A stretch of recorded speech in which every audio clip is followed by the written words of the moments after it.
Ito yung tunay na vitamin C. Oo naman. Ayan.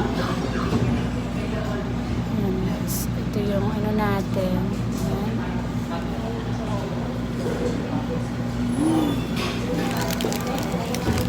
Sarap ng tunay na guyabano.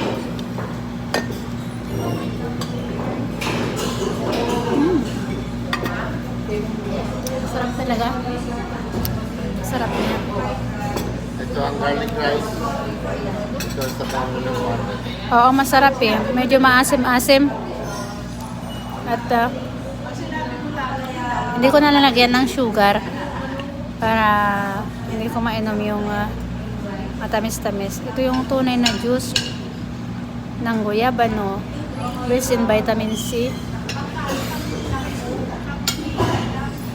for healthy diet.